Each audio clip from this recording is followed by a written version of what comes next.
Ma'am, I do not expect fairness from this government. Really, truly. That is the reason why I'm pussyfooting with court cases. We do not expect fairness. Imagine mo, saan ka nakahanap? Na-admit na yung tao sa hospital, bigla na lang papasok, discharge na siya in less than an hour. Saan ang hustisya dyan?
Yes, ma'am. Ay, hindi.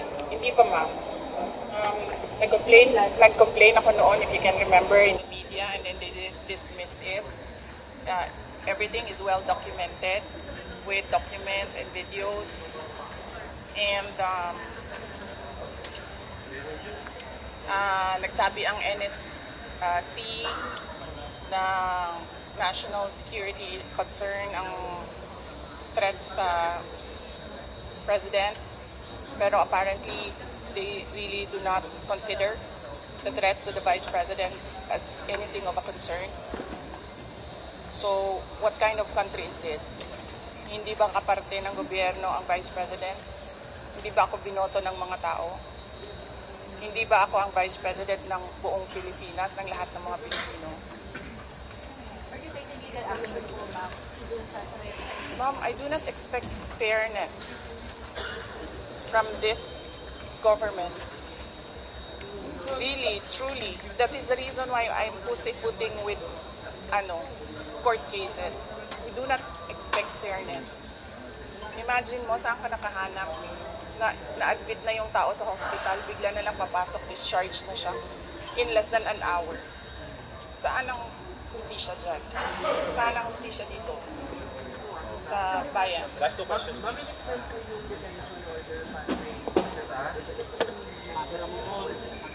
I questioned it doon, kanina. Pinapahirapan pa nila ako. Ano sinabi nila? Dinetain nila yung tao dahil sa due process. Dahil, ano ba yun? Sinabi niya? Walang due process ang pagpapatanggal kay Gloria Mercado at iba pang officials ng Department of Education. Ano sinabi ko kanina? The position of a USEC and ASEC is a position of trust and confidence by the appointing authority. Ngayon, ang appointing authority ng USEC at ASEC ng DepEd is the President of the Republic of the Philippines. Dapat tinatanong ng House of Representatives, bakit tinanggap ni Pangulong Marcos ang resignation ng mga USEC at ASEC na yon sa Department of Education? Last question. Bakit nila pinipinalize si Yusek Lopez? Hindi ba dapat ang pinipinalize nila ang appointing authority? Isa pa, sir. Sandali. Ano po yung sinabi nila? Evasive. And now, you clearly see, she doesn't know anything. Nasa DepEd po pala tayo. Pero pagdating natin sa OBP, makikita ninyo, she doesn't know anything about confidential funds. So, saan doon ang evasive answers? Last question. Nagsusulat, penalize nila si Yusek Lopez for writing a letter to the Commission on Audit on the position of the Office of the Vice President regarding the release of documents regarding confidential funds. Bakit mo i-penalize ang tao pumirma para sa isang opisina, posisyon ng opisina? Saan ang justisya dito? And ano sinabi nila kanina? Diba? Apparently, hindi nila alam ang batas. Ano sabi nila? Questionin mo na lang sa korte. Saan kami pupunta? Sa mga ginagawa sa amin. Mismong komite, alam na nilang mali yung ginagawa nila. Sabihin lang sa amin, pumunta ka sa korte. Napakadali na sabihin nila, okay.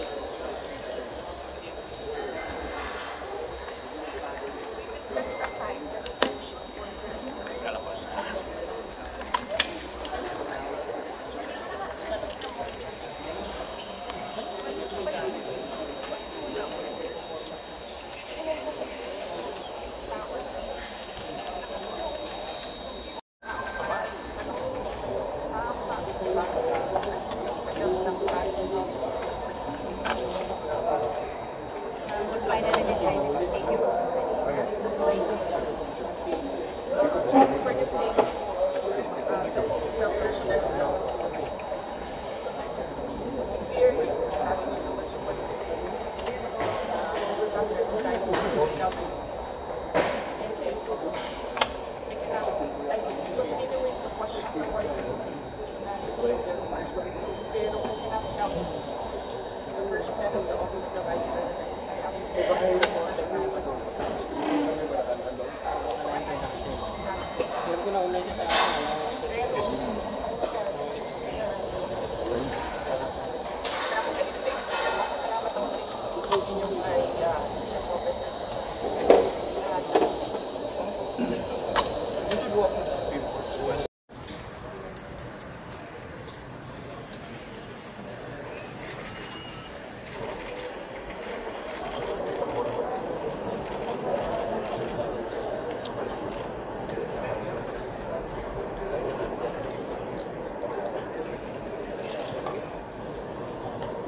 We need assurance that you would like to recognize.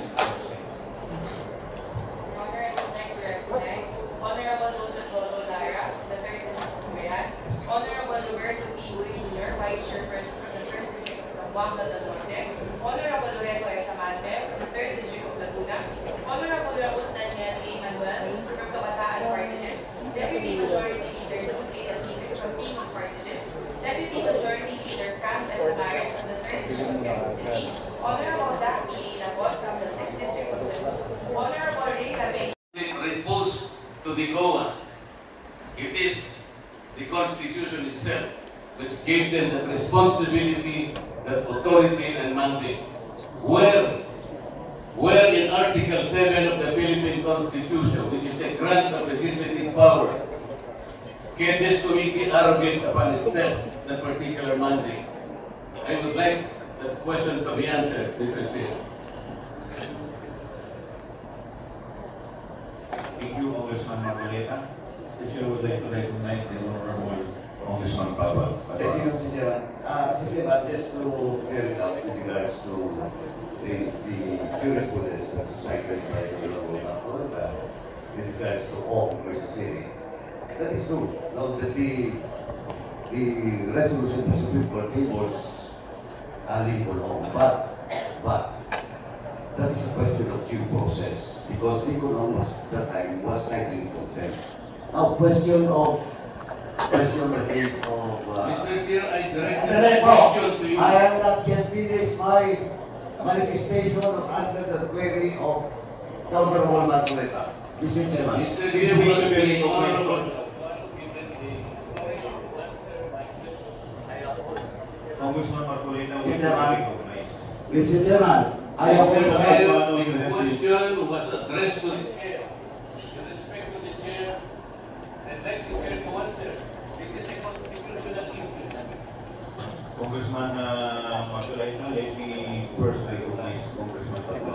Before you answer, before you recognize him, You are out of order. I deserve, Mr. Chair, an answer. 1 minute suspension of the cable, Chair.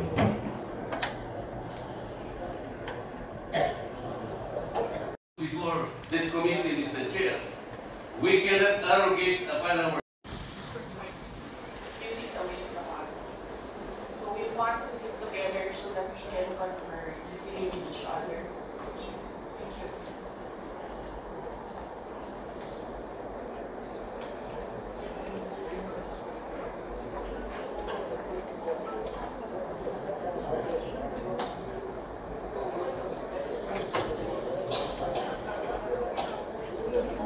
May I proceed, Mr. Chair?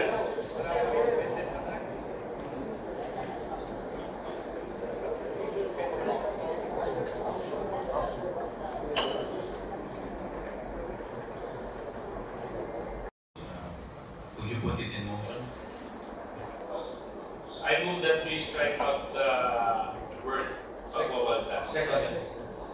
Is there any objection? Hearing none, the motion is carried. Yes, the Honorable Senior Deputy Speaker is recognized. Thank you, Mr. Chairman. It's almost 3 o'clock. The speaker will address the body before 3 o'clock. I move for a temporary suspension. And then after, we will convene. Thank you, Mr. Chairman. Is there any second to the motion? Duly seconded. Is there any objection? Hearing none, the motion is carried. So can we just ask our guests to please wait here. Natapusin na po namin yung deadline duties namin kasi kailangan na po namin magpadala ng kapag or kung wala naman po kayo masyadong mahalagang gawin, Mr. Chair, we reiterate our request for OVP personnel to sit together so that we can confer with each other while we are on suspended. Yes, sir. So while we're doing that, sir, we rearrange